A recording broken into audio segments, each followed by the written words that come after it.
Sexta-feira da 10ª semana do Tempo Comum.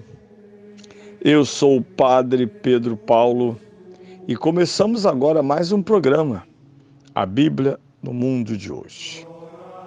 Sagrado coração de Jesus, manso e humilde, fazei nosso coração semelhante ao vosso. Hoje, no mundo inteiro, celebra-se a solenidade do Sagrado Coração de Jesus, que tivemos ocasião de comentar ontem, mas que hoje celebramos. Todos os ouvintes da Rádio Catedral que celebram esta data hoje, sejam por serem membros do apostolado da oração, seja pelo simples batismo que nos vincula à cruz de Cristo, são também hoje convocados a rezar junto com o clero, pela santificação do clero. Foi uma determinação bem acolhida, uma iniciativa de São João Paulo II, associar o dia de hoje com o estado espiritual, a saúde espiritual do clero.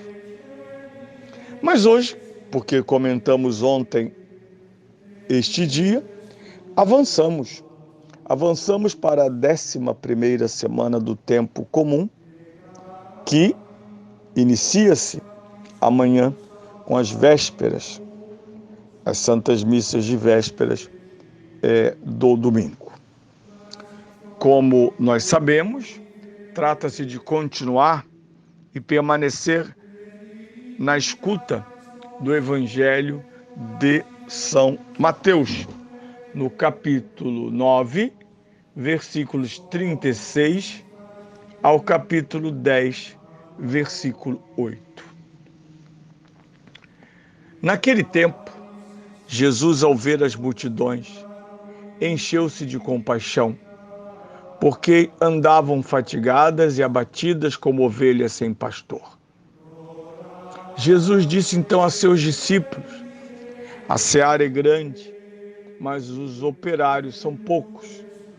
Pedi ao Senhor da seara que mande operários para a sua seara.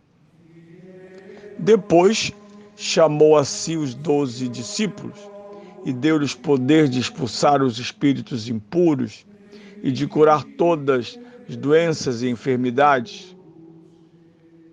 São esses os nomes dos 12 apóstolos. Primeiro, Simão, chamado Pedro, e André, seu irmão, Tiago, filho de Zebedeu, e João, seu irmão, Filipe e Bartolomeu, Tomé e Mateus, o publicano, Tiago, filho de Alfeu, e Tadeu, Simão, o cananeu, e Judas Iscariotas, que foi quem o entregou. Jesus enviou estes 12, dando-lhes as seguintes instruções: não sigais os caminhos dos gentios, nem entreis em cidades de samaritanos, ide primeiramente as ovelhas perdidas da casa de Israel. Pelo caminho, proclamai que está perto o reino dos céus. Curai os enfermos, ressuscitai os mortos, curai os leprosos, expulsai os demônios. Recebestes de graça dai.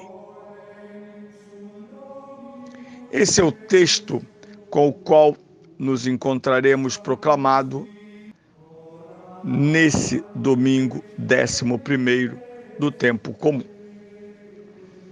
Como disse já anteriormente, repito, o que estamos ouvindo e vendo é a atividade pública de Jesus, que começa após o batismo e a vitória sobre as tentações. Segundo São Lucas, por exemplo, começa na sinagoga de Nazaré, e que vai se estender por 3 anos. Inicialmente, sobretudo, a chamada e a convocação dos 12 apóstolos, E depois esse caminho incansável por todo Israel, proclamando a chegada definitiva do reino de Deus, com palavras e sinais, com exorcismos e milagres, com pregação altaneira. Ele mesmo. E consigo os seus 12 e fiéis discípulos. Iniciemos, portanto, por este elemento que é São Mateus, diferentemente de São Marcos, exprimindo, descrevendo subjetivamente Jesus. Ele não diz somente que Jesus fez ou falou.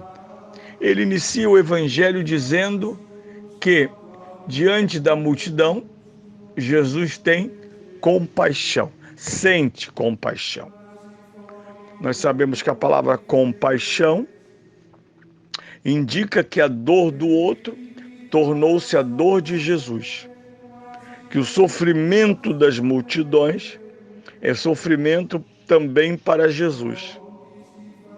Porque não se pode dizer que amamos alguém se não pretendemos carregar algo da sua dor e da sua vida, assim como também compartilhar suas alegrias. São Paulo escreverá: alegrar-se com os que se alegram, chorar com os que choram. Faz parte da missão, e São Paulo não está inventando nada, ele não inventou nada. São Paulo está aplicando a vida de Jesus à vida, ao procedimento, à consciência de comunidades vivas. Jesus tem um olhar compassivo sobre a multidão. E ele tem uma razão. Não é um melodrama. Aliás, Jesus não tem pena da humanidade, mas a ama. Porque esta humanidade caminha perdida. E quando caminhamos errantes, desfalecemos. Quanta gente já desistiu de caminhar? Exatamente porque caminha sem direção, sem rumo, sem esperança e sem horizonte. Uma das coisas mais brutais da instauração de regimes totalitários é retirar da população a esperança.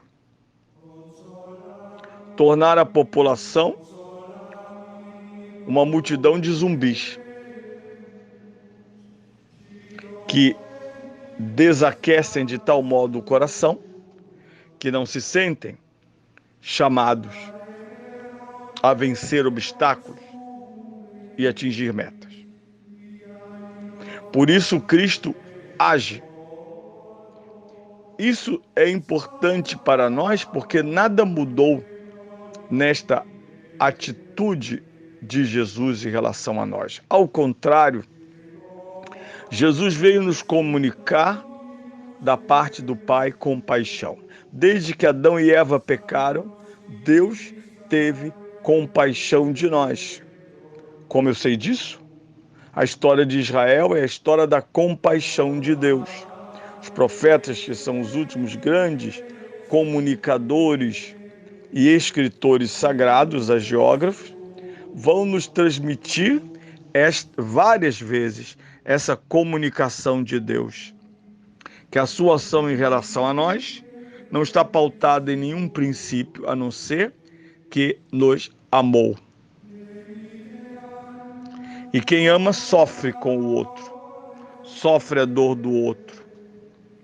É capaz de viver em si próprio aquilo que o outro está vivendo. Associa-se à dor do outro para abrandá-la, já que a indiferença aumenta o sofrimento. Esse prelúdio do Evangelho vai nos explicar depois a prece que ele oferece aos apóstolos em relação à seara. E é evidente que os apóstolos viram dor no olhar de Jesus quando lhe suplica implorem ao Senhor da messe mais operários. Claro que isto se reflete no olhar da igreja, que não é um olhar tecnocrático de trabalho, por mais que devesse ser cada vez mais eficiente. Não. A igreja carrega consigo, segundo São Paulo, na carta aos Filipenses, por ter os mesmos sentimentos de Jesus Cristo em nós, a mesma compaixão, pois nunca as multidões perambularam pelo mundo como ovelhas sem pastor, como nos dias em que estamos vivendo.